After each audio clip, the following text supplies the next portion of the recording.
नमस्कार, स्वागत है आप सबका दिन भर की तमाम बड़ी और अहम खबरों के साथ मैं हूं कवीन सचान। शुरुआत हेडलाइन से। संसद में अवरोध के जरिए देश का विकास रोकने की कोशिश, वित्त मंत्री अरुण जेटली का बयान। आरबीआई गवर्नर ने चेताया, आक्रामक नीतियां कर सकती हैं अर्थव्यवस्था को अस्थिर।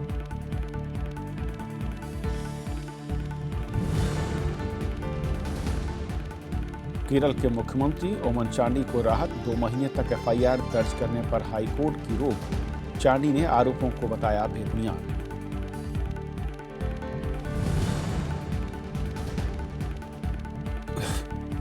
कांग्रेस और एआईयूडीएफ को छोड़ सभी दलों के साथ गठबंधन के विकल्प खुले। राज्यसभा टीवी से असम बीजेपी अध्यक्ष सर्बानंद सोनोवाल की खास बातचीत।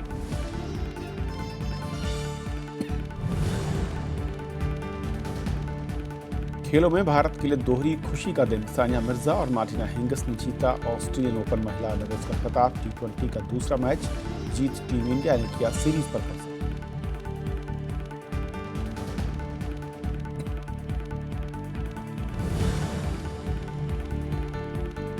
जीका से भारत समेत दुनिया भर में हड़कंप, निगरानी और बचाव के लिए भारत ने बनाई 2 समितियां। गर्भवती महिलाओं को अमेरिकी देशों की यात्रा न करने की सलाह।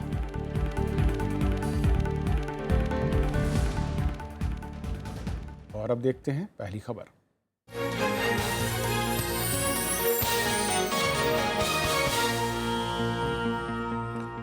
असम में इस साल होने वाले चुनावों में जीत हासिल करने के लिए बीजेपी जोर शोर से जुटी हुई है और इसके लिए बीजेपी असम गण परिषद के बीच बातचीत भी आखिरी दौर में है। इससे पहले गुरुवार को पार्टी ने मुख्यमंत्री उम्मीदवार की भी घोषणा कर दी। माना जा रहा है कि सर्बानंद सोनोवाल का चेहरा बनाकर बीजेपी युवा वोटरों को लुभाने की कोशिश में है। असम विधानसभा चुनाव में बीजेपी ने मुख्यमंत्री उम्मीदवार का ऐलान कर दिया है। दरअसल पार्टी दिल्ली और बिहार के कड़वे अनुभव के बाद इस चुनाव में स्पष्ट रणनीति के साथ उतरना चाहती है। पार्टी ने केंद्रीय मंत्री और आदिवासी नेता सर्बानंद सोनोवाल का चेहरा आगे किया है। फिलहाल असम में बीजेपी के सिर्फ 6 विधायक हैं और 126 विधानसभा सीटों के लिए इसी साल मई महीने तक चुनाव होना है। सबको साथ लेकर हम असम की जनता की आशीर्वाद मांगेंगे, समर्थन मांगेंगे और हमारा पूरा विश्वास है कि सुशासन और डेवलपमेंट के सिलसिले में जनता अगली चुनाव में भारतीय जनता पार्टी को निश्चित रूप से सत्ता में लाएंगे। बिहार विधानसभा चुनाव में मिली करारी हार के बाद असम चुनाव बीजेपी के लिए काफी अहम है। पार्टी राज्य में क्षेत्रीय दलों के साथ गठबंधन पर भी बात कर रही है। इस सिलसिले में पार्टी नेता असम गण परिषद के संपर्क में हैं। प्रधानमंत्री नरेंद्र मोदी ने 19 जनवरी को कोकराझार और गुवाहाटी में जनसभाओं को संबोधित कर पार्टी के चुनाव प्रचार की शुरुआत भी कर दी है। जो 15 साल तक कुछ कर नहीं पाए, 10 साल जिस प्रदेश ने प्रधानमंत्री दिया, उस प्रदेश को आज अपनी समस्याओं की गिनती करनी पड़े, ये अपना खुद का ही विफलता का वो दस्तावेज है और कुछ नहीं है। वहीं कांग्रेस का कहना है कि बीजेपी का फैसला पार्टी की मजबूरी के सिवाय कुछ भी नहीं है, क्योंकि लोगों के सिर से अब प्रधानमंत्री नरेंद्र मोदी का खुमार उतर रहा है। उन्हें मालूम है आसाम में चुनाव में सफलता नहीं मिलेगी और उनका भरोसा दिल्ली और बिहार के बाद डगमगा गया है नरेंद्र मोदी जी का। वो अब विश्वसनीय चेहरा नहीं रहे, वो ऐसी कमोडिटी नहीं रहे जिसके नाम पे चुनाव जीता जा सके। अगले कुछ महीने में कई राज्यों में विधानसभा चुनाव होंगे, लेकिन बीजेपी के लिए सबसे ज्यादा संभावनाएं असम में ही नजर आती हैं। बीजेपी के पास सोनोवाल के नेतृत्व में चुनाव लड़ने की कई वजह हैं। सर्बानंद 2012 और 14 में असम बीजेपी के अध्यक्ष रहे हैं, इसलिए पार्टी का मानना है कि राज्य इकाई में उनकी मजबूत पकड़ है। पिछले लोकसभा चुनाव में बीजेपी को राज्य की 14 में से 7 सीटें मिली थीं। इसका श्रेय भी काफी हद तक सोनोवाल को मिला था। केंद्र सरकार में खेल मंत्री सोनोवाल निजी तौर पर फुटबॉल और बैडमिंटन के खिलाड़ी भी रहे हैं और पूर्वोत्तर के लोगों का फुटबॉल प्रेम किसी से छुपा नहीं है। श्याम सुंदर, राज्यसभा टीवी। और असम में बीजेपी के मुद्दों और रणनीति पर बातचीत की हमारे संवाददाता प्रणव गोस्वामी ने सर्बानंद सोनोवाल से। आप इससे पहले एजीपी से जुड़े रहे, एजीपी पार्टनर भी रहा है बीजेपी का, कई चुनाव एजीपी ने बीजेपी के साथ मिलकर लड़ा है। अ, क्या बीजेपी ये माना जाए कि फिर से वो साथ होगा? अब आप बीजेपी में, हालाँकि क्या कोई अलायंस पार्टनर आप सोच रहे हैं, उस दिशा में कोई बातचीत? बातचीत चल रहा है, सिर्फ एजीपी के साथ नहीं, बाकी हमारा बीपीएफ का साथ भी गठबंधन हो ही गया है। और जो भी लोकल पार्टी है, संगठन है, Barak valley and Brahmaputra valley, उन लोगों का साथ बातचीत चल रहा है, माइनस कांग्रेस, माइनस एआईयूडीएफ, बाकी सबका साथ हम एक साथ जाने के लिए तैयार है। मतलब आप बोडोलैंड पीपल फ्रंट हो या एजीपी हो, उसके साथ है, लेकिन बदरुद्दीन अजमल के साथ आप नहीं जाएँगे, ये आप? हाँ, हम लोग किसी भी हालत में नहीं जाएंगे बदरुद्दीन और कांग्रेस, क्योंकि दोनों विदेशी घुसपैठिया का साथ शामिल है। और ये आखिरी सवाल कि जो आईएमडीटी एक्ट है, उसके लिए आपने बहुत लड़ाई लड़ी है। कितना महत्वपूर्ण आप इस मुद्दे को मानते हैं और क्या समझते हैं इसको लेकर? असम की जनता की सुरक्षा के लिए जो कानूनी व्यवस्था लागू किया गया था, उसी हिसाब से आईएमडीटी का भूमिका बहुत महत्वपूर्ण रहा, क्योंकि आईएमडीटी जब खारिज हुआ, क्योंकि आईएमडीटी सुप्रीम कोर्ट ने जब स्टार्ट डाउन किया, तब से लोगों का मन में नई एक उम्मीद पैदा हुआ, क्योंकि अभी असम का लोगों को सुरक्षा मिल सकता है, क्योंकि जब तक आईएमडीटी था तब तक विदेशी घुसपैठिया के लिए वो व्यवस्था बहुत उनके लिए सुविधाजनक था। तो सर्बानंद सोनोवाल के सहारे बीजेपी चुनावी, मैं कहूँ कि जो रण है उसमें जीत की ओर बढ़ना चाहती है, लेकिन किस तरह की रणनीति जो है, इसमें जो सहयोगी हैं, क्या मुश्किलें हैं और क्या चुनौतियां होंगी, इस पर खास बातचीत करने के लिए हमारे साथ दीपक दीवान साहब हैं, एग्जीक्यूटिव एडिटर हैं नॉर्थ ईस्ट सन से। दीपक साहब, स्वागत है आपका। सबसे पहले तो मैं समझना चाहूँगा कि आमतौर पर बीजेपी ने जिन भी राज्यों में चुनाव लड़ा है, वहाँ पर मुख्यमंत्री का चेहरा उसने पहले चुनाव से पहले उसने घोषित नहीं किया था, लेकिन यहाँ पर देखते हैं कि एक अपवाद नजर आ रहा है। क्यों? ये पहली बार ही किया है उन्होंने। यहाँ पे असम में जाके उन्होंने अनाउंस कर दिया कि ये हम बीजेपी अगर जीतेगी तो सोनोवाल ही मुख्यमंत्री होंगे। इसका एक कारण तो ये है कि शुरू से ही नेतृत्व जो होता है, लीडरशिप होता है, वो क्लियर हो जाता है पब्लिक के लिए। पब्लिक इमेज बन जाती है कि असम में अब एक जो प्रत्याशी हैं वो यंग हैं, यंग लीडर हैं। देखिए, उनके कंपैरिजन में अगर आप देखें तरुण गोगोई जी को, भगवान उनको लंबी उम्र दे, वो 15 साल से 3 टर्म पूरी कर चुके हैं, एज से तो बड़े ही हैं वो।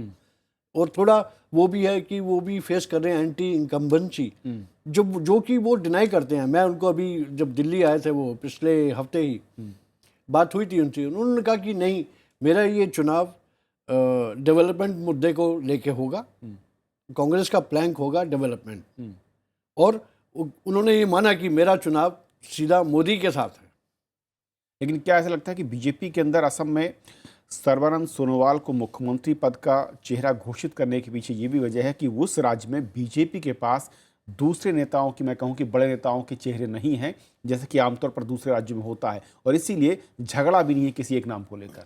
देखिए, ऐसा ना, बीजेपी कंपेरेटिवली अगर आप कंपेयर करें दूसरी पार्टी से, ये तकरीबन नई पार्टी मानी जाती है। अभी तक तो वो सिर्फ से असेंबली में 5 सीट थे उनके पास हैं अभी। तो ये पिछला जो लोकसभा चुनाव हुआ, उसमें ये एक सबसे बड़ी पार्टी उभर के आई लोकसभा में। क्या लोकसभा में जीत के पीछे माना गया कि सर्बानंद सोनोवाल है, इसीलिए उन्हें मुख्यमंत्री पद के लिए आगे बढ़ा दिया बीजेपी ने? यही कारण है, और उसमें कुछ किसी को डाउट नहीं होना चाहिए। देखिए, इससे पहले, पिछले लोकसभा चुनाव से पहले, ये सर्बानंद सोनोवाल जो हैं, ये एजीपी के एमपी थे। एजीपी छोड़ के उन्होंने बीजेपी ज्वाइन किया, उनके साथ 2-3 और बड़े दिग्गज भी आए एजीपी को छोड़ के। तो पार्टी बीजेपी को बिल्कुल रिस्ट्रक्चर किया उन्होंने। अब उसी को देखते, मद्देनजर रखते हुए उन्होंने डिसाइड किया कि इन्हीं को लीडर बनाएंगे, क्योंकि देखिए, वो आसू के प्रेसिडेंट रह चुके हैं। आसू एक बहुत स्ट्रांग ऑर्गेनाइजेशन है असम में, असम के अंदर। उनकी एसोसिएशन आसू के साथ आज भी है। फॉलोइंग है। तो उन्होंने वो प्रोजेक्ट किया कि एक नया और नौजवान नेता असम को देंगे। और यहाँ पर जिस तरीके से छोटे दलों को साथ लेने की बात हो रही है, क्या आपको लगता है कि ऐसे में आमने सामने की लड़ाई अगर कांग्रेस के साथ होती है, और जैसे कि खुद कहा उन्होंने कि जो अजमल की पार्टी है उसके साथ वो सपोर्ट नहीं करेंगे, गठबंधन नहीं करेंगे, त्रिकोणीय संघर्ष या आमने सामने की लड़ाई बीजेपी के लिए कहाँ पर ज़्यादा फायदा होगा? देखिए, इसमें जो अब आज का नज़रिया दिख रहा है वो ये है कि बीजेपी कांग्रेस आमने सामने हो गए। अब बीजेपी की सहयोगी है बीपीएफ, अगर एजीपी भी आ जाती है तो एक और पार्टी उनके साथ जुड़ जाएगी। कांग्रेस के साथ एयूडीएफ का होगा। आज अभी तक अनाउंस नहीं किया, बट कुछ ये सुनने में आ रहा है कि अंडरस्टैंडिंग है। जैसे तरुण गोगोई जी ने मुझे बताया, उन्होंने कहा कि हम जितनी भी सेकुलर पार्टीज हैं उनके साथ इलेक्शन का रिजल्ट आने के बाद समझौता करेंगे। मगर वहाँ थोड़ी जो है वेव काइंड ऑफ थिंग जैसे होता है कि बीजेपी का थोड़ा शोर शराबा शुरू हो गया। मैं आपको बताना चाहूँगा, आज ही नलबाड़ी डिस्ट्रिक्ट काउंसिल के जिसमें 10 सदस्य हैं, उनकी अध्यक्ष समेत 8 लोग आज बीजेपी में शामिल हो गए। डिस्ट्रिक्ट लेवल पे इस तरह के चेंजेस हो रहे हैं। और ये अभी जैसे ही इलेक्शन नोटिफाई होंगे तो ये season of switching over party will start also. एक आखिरी सवाल सर, कि बीजेपी के बारे में कहा ही जाता है कि असम के अगर सभी मैं कहूँ कि जोन में देखूँ, वहाँ पर बीजेपी की उतनी पैठ नहीं है। कुछ पॉकेट्स में उसकी पैठ ज़्यादा है तो कुछ पॉकेट्स में उसके लिए मुश्किलें बहुत ज़्यादा हैं। क्या आपको लगता है कि गठबंधन के ज़रिए बीजेपी सभी पॉकेट्स में दखल बढ़ाने की कोशिश जो कर रही है, प्रयास है, वो एक सही कदम है, सही रणनीति है? देखिए, अगर आप लोकसभा इलेक्शन देखें, 14 में से 7 सीटें वो जीते, कहीं ना कहीं तो बेस है। उसके अलावा जो असेंबली में एनडीबी ये बोडोस की जो पार्टी है, उनके यहाँ 14 सीटें हैं, 14 सीट बोडो एरिया में है। और उसके साथ लगे हुए जितने एरिया हैं, अगर थोड़ा प्रयास ज़्यादा करें, अगर बोडोस बीपीएफ इनके सहयोग से 4-5 सीट और ज़्यादा मिल सकती हैं उनको, तो उस हिसाब से कैलकुलेट किया इन्होंने। यानी कि सही रणनीति दिख रही है साथियों को आगे लेकर चलने की। बहुत शुक्रिया दीपक साहब इस पूरी चर्चा में शामिल होने के लिए आपका। तो ये थी हमारी पहली खबर। छोटा सा ब्रेक के उस पार दिन भर की दूसरी बड़ी खबर।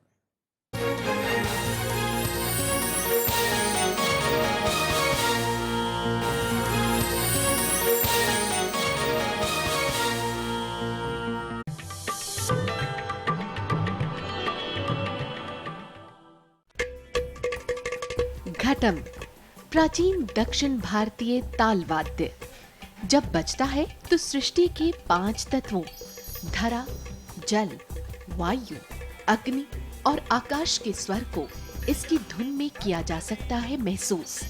घटम पर उंगलियों और हथेली के थाप से उत्पन्न हुई स्वर तरंग पैदा करती है अद्भुत ताल।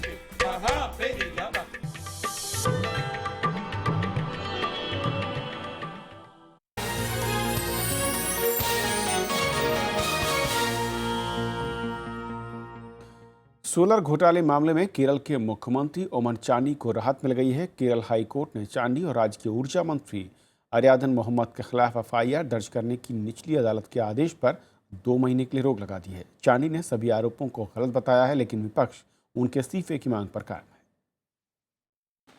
केरल के मुख्यमंत्री ओमन चांडी के लिए शुक्रवार को केरल हाई कोर्ट से अच्छी खबर आई। 24 घंटों के भीतर उन्हें राहत मिल गई। सोलर घोटाले में गुरुवार को त्रिशूर की विजिलेंस कोर्ट ने उनके खिलाफ जो एफआईआर दर्ज करने के आदेश दिए थे, उस पर अब 2 महीने के लिए रोक लग गई है। मुख्यमंत्री चांडी और उनके मंत्रिमंडलीय सहयोगी अरियादन मोहम्मद ने निचली अदालत के आदेश पर रोक लगाने के लिए शुक्रवार को हाईकोर्ट में याचिका दाखिल की थी। चांडी ने अपने ऊपर लगे आरोपों को राजनीति से प्रेरित करार दिया है। Allegations are coming, at the same time they are all vanishing with high speed. Yesterday, what is the position in Kerala? What is the position? But what about today? This is an unprecedented verdict of the court. Why? Kerala में UDF गठबंधन का नेतृत्व कर रही Congress party का भी चांडी को पूरा समर्थन हासिल है। There is no occasion to adhere to or subscribe to the malicious allegations in times when elections are so near and allegations for political benefit are flying thick and high. लेकिन केरल में विपक्षी एलडीएफ के साथ BJP ने भारी विरोध प्रदर्शन किया और चांडी के इस्तीफे की मांग की। हम कांग्रेस पार्टी से पूछना चाहते हैं कि क्या ओमेन चांडी जी के पास कोई और विकल्प है सिवाय रेजिग्नेशन देने के? इस रेजिग्नेशन में देरी क्यों हो रही है, ये हिंदुस्तान की जनता जानना चाहती है। He has no moral right to continue to be the chief minister. UDF stands thoroughly exposed as far as corruption is concerned. Solar घोटाले का मामला दरअसल 2.5 साल पुराना है। मामले में मुख्य आरोपी सरिता नायर ने सोलर घोटाले की जांच कर रहे न्यायिक आयोग के सामने कहा था कि मुख्यमंत्री चांडी के करीबी ने उनसे 7 करोड़ रुपए मांगे थे और उन्होंने 1 करोड़ 90 लाख रुपए दिए भी थे। सरिता के इसी बयान के आधार पर त्रिशूर सतर्कता कोर्ट ने चांडी के खिलाफ एफआईआर दर्ज करने के आदेश दिए थे। Bureau report, Rajya Sabha TV. Delhi में करीब 30,000 मीट्रिक टन कचरा जमा है। 1.5 लाख निगम कर्मचारियों की हड़ताल से पिछले 3 दिन से कचरा नहीं उठाया जा रहा। कर्मचारियों ने हड़ताल को अनिश्चितकालीन करने की धमकी दी है। ये लक्ष्मी नगर के व्यस्त चौराहे की तस्वीर है। हड़ताल के तीसरे दिन अपना विरोध तेज करते हुए एमसीडी के हड़ताली कर्मचारियों ने यहाँ कचरे का ढेर लगा दिया। इससे ट्रैफिक की समस्या तो हो ही रही है, यहाँ से गुजरने वालों की सेहत पर भी असर पड़ रहा है। निगम कर्मचारियों की हड़ताल के तीसरे दिन आप देख सकते हैं कि दिल्ली कूड़े का ढेर बनती जा रही है। ये लक्ष्मी नगर चौराहा है जहाँ पर कूड़ा चारों तरफ से फैला हुआ है और निगम कर्मचारियों ने इसे यहाँ पर डाल दिया है, जिससे लोगों को काफी दिक्कतें आ रही हैं। लक्ष्मी नगर जैसा ही हाल दिल्ली के करीब करीब सभी सड़कों का है। हम जो दुकानदार हैं यहाँ पर, जो दुकानदार बिजनेस कर रहे हैं, वो मंदे की मार से जूझ रहे थे पिछले 10 सालों से। लगभग जो पार्किंग की समस्या है बहुत ज़बरदस्त है। इसके अलावा अभी जो रिसेंटली जो ये दोबारा 1 साल में तीसरी बार जो ये गंदगी का ये आलम जो शुरू हुआ है, इसकी वजह से व्यापार और ज़्यादा बाधित हो रहा है हमारा। बीमारियां जो है नई नई पनप रही हैं यहाँ पर, जो बीमारी की वजह से लोग कस्टमर आने में कतराते हैं। यहाँ पर दुकानदार जो है सारे दिन यहाँ पर खुली हवा में सांस नहीं ले सकते। शुक्रवार को हड़ताली कर्मचारियों ने सिविक सेंटर पर प्रदर्शन किया और दिल्ली सरकार के साथ केंद्र के खिलाफ भी नारेबाजी की। हालांकि सरकार का दावा है कि उसने तीनों नगर निगमों को इस साल 2000 करोड़ रुपए दे दिए हैं, लेकिन निगम का कहना है कि उसे 3000 करोड़ मिलने थे, जिसमें से 2000 करोड़ रुपए ही मिले। दिल्ली की जनता हमें पूरा समर्थन कर रही है। जब उन्हें स्थिति पता चल रही है कि 4 महीने से वेतन नहीं मिला, तो उनकी सहानुभूति हमारे साथ हैगी और वो कह रहे हैं हम भी आपके साथ हैं। और सरकार को या केंद्र सरकार को, दिल्ली सरकार को कोई ठोस निर्णय लेकर के ये जो सैलरी वाला मामला है और तीनों निगम को एक करने का मामला, इसका शीघ्र समाधान करना चाहिए। दिल्ली के तीनों नगर निगमों में करीब 1.5 लाख कर्मचारी हैं, जिनमें करीब 60,000 सफाई कर्मचारी हैं। इनके हड़ताल पर जाने की वजह से दिल्ली में सफाई व्यवस्था पूरी तरह से चरमरा गई है। शिक्षक, डॉक्टर और नर्सों के भी हड़ताल में शामिल होने से दिल्ली वालों को खासी दिक्कतों का सामना करना पड़ रहा है। विपिन चौहान, राज्यसभा टीवी। वित्त मंत्री अरुण जेटली ने संसद में बढ़ते अवरोध और राजनीति के गिरते स्तर पर चिंता जाहिर की है। उन्होंने आज कोलकाता में एक कार्यक्रम में कहा कि संसद में अवरोध से सरकार के सुधार कार्यक्रमों पर बुरा असर पड़ रहा है और इससे देश की विश्वसनीयता प्रभावित हो रही है। उन्होंने कहा कि देश की अर्थव्यवस्था काफ़ी मजबूत है और सरकार तय किए गए जीडीपी लक्ष्य को हासिल करने में सक्षम है। उन्होंने उम्मीद जताई कि संसद के बजट सत्र में टैक्स सुधारों से जुड़े जीएसटी को पारित करा लिया जाएगा। दिल्ली में सीडी देशमुख मेमोरियल लेक्चर में मौजूद रिजर्व बैंक के गवर्नर रघुराम राजन ने सरकार को चेताया कि छोटे फायदों के लिए आक्रामक नीतियों से अर्थव्यवस्था में अस्थिरता आ सकती है। राजन ने सलाह दी है कि राजकोषीय घाटे को सीमा के भीतर रखा जाए। उन्होंने कहा कि कर्ज लेकर विकास को बढ़ाने की कोशिश करना नकारात्मक परिणाम दे सकता है। शेयर बाजार में आज जबरदस्त उछाल देखने को मिला। सेंसेक्स 401 अंक बढ़कर 24,871 पर बंद हुआ। निफ्टी भी 139 अंकों की बढ़त के साथ 7,564 पर बंद हुआ। शेयर बाजार में कारोबार आज गिरावट के साथ शुरू हुई, लेकिन जल्द ही बाजार संभल गए। एशिया और यूरोप के बाजारों की तेजी का असर भारतीय शेयर बाजार पर भी दिखा। जापान में ब्याज दरों में कटौती से भी बाजार को फायदा मिला।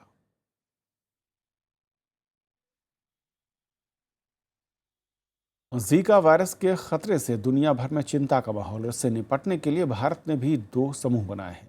तकनीकी समूह सरकार को सलाह देने का काम करेगा और वहीं संयुक्त निगरानी समूह हर सप्ताह समीक्षा बैठक करेगा। उत्तरी और दक्षिणी अमेरिका के 2 दर्जन देशों में ये वायरस फैल चुका है। विश्व स्वास्थ्य संगठन ने इसके तेजी से फैलने की चेतावनी भी जारी की है। अमेरिकी देशों में महामारी का रूप ले चुके जिका वायरस से निपटने के लिए भारत ने बचाव तंत्र को मजबूत बनाने का फैसला किया है। शुक्रवार को स्वास्थ्य मंत्रालय की उच्च स्तरीय बैठक हुई। इसमें बाहर से आने वालों की स्क्रीनिंग करने और एडिस मच्छर को पनपने से रोकने का फैसला हुआ। एडिस मच्छर से ही जिका वायरस फैलता है। जो टेक्निकल एक्सपर्ट ग्रुप्स हैं वो बैठ करके वर्ल्ड ओवर जो चल रहा है, दुनिया में जो इस विषय पर किया जा रहा है और भारत में जो कुछ भी करने की आवश्यकता है उस पर हमको रियल टाइम असेसमेंट देंगे। उनके अनुसार फिर हम उस पर कार्य करने वाले हैं।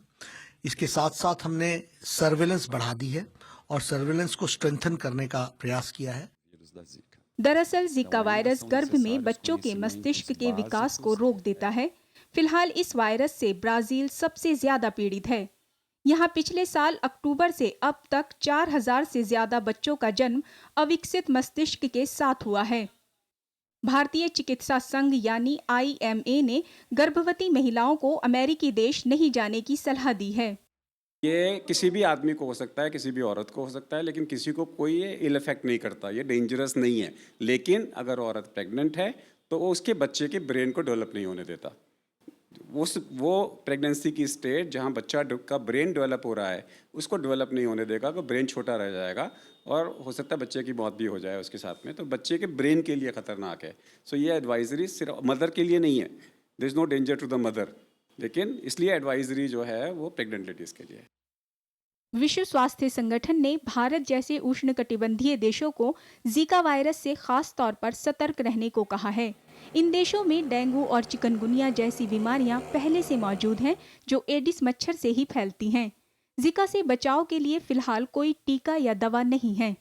The Zika outbreak was associated with neurological complications at a time when the virus was co-circulating with dengue. This was a unique feature, but it was difficult to interpret. Zika virus पहली बार 1947 में Uganda के जंगलों में बंदरों में मिला था। भारत की बात करें तो यहाँ 1952-53 में ये वायरस मिला था। इसके बाद इससे जुड़ा कोई मामला भारत में सामने नहीं आया है। अनु दीवान, राज्यसभा टीवी। सानिया मिर्जा और मार्टिना हिंगिस की जोड़ी ने टेनिस के ऑस्ट्रेलियन ओपन का खिताब जीत लिया है। दुनिया के नंबर 1 जोड़ी ने एंड्रिया लाविशकोवा और लुत्सिया रेदिस्का को सीधे सेटों में हराकर यह खिताब अपने नाम किया। सानिया हिंगिस के अंतर्राष्ट्रीय टेनिस मुकाबलों में लगातार 36वीं जीत है, जबकि इस जोड़ी का यह तीसरा ग्रैंड स्लैम खिताब है। मेलबर्न में सानिया मिर्जा और मार्टिना हिंगिस की जोड़ी ने ऑस्ट्रेलियन ओपन का खिताब अपने नाम कर लिया। उन्होंने 7वीं वरीयता प्राप्त चेक गणराज्य की एंड्रिया लाविचकोवा और लुत्सिया रेडिस्का को 7-6, 6-3 से हराया।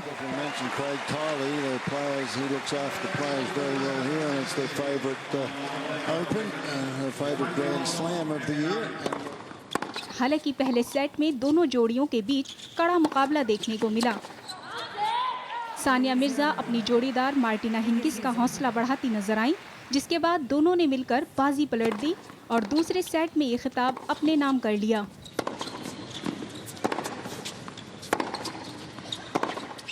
It's a great performance, winning 3 Grand Slam in a row. Especially Sania joined Martina Hingis. She's a different player, and it is a good thing because she is playing somebody world champion, also a hell of a good player, very good temperament. Sania Mirza का ये 6ठा grand slam खिताब है। Martina Hingis के साथ सानिया का ये तीसरा grand slam खिताब है। पिछले साल सानिया हिंगिस की जोड़ी ने विंबलडन और US ओपन के खिताब अपने नाम किए थे। सानिया हिंगिस की अंतर्राष्ट्रीय टेनिस मुकाबलों में लगातार ये 36वीं जीत है। Bureau report, Rajya Sabha TV. Australia के खिलाफ वनडे सीरीज में मिली हार का बदला भारत ने T20 में एक तरफा जीत दर्ज करके ले ली। मेलबर्न में आज खेले गए T20 के 3 मैचों की सीरीज में लगातार दूसरे मैच में जीत हासिल कर भारत ने श्रृंखला अपने नाम कर ली। टीम इंडिया से मिले 185 रनों के लक्ष्य के जवाब में ऑस्ट्रेलिया को भी तेज शुरुआत मिली, लेकिन टीम एक बार फिर भारतीय गेंदबाजों के आगे टिक नहीं सकी। ऑस्ट्रेलिया की टीम 20 ओवर में 8 विकेट पर 157 रन ही बना सकी। भारतीय मैच 27 रन से जीत गया।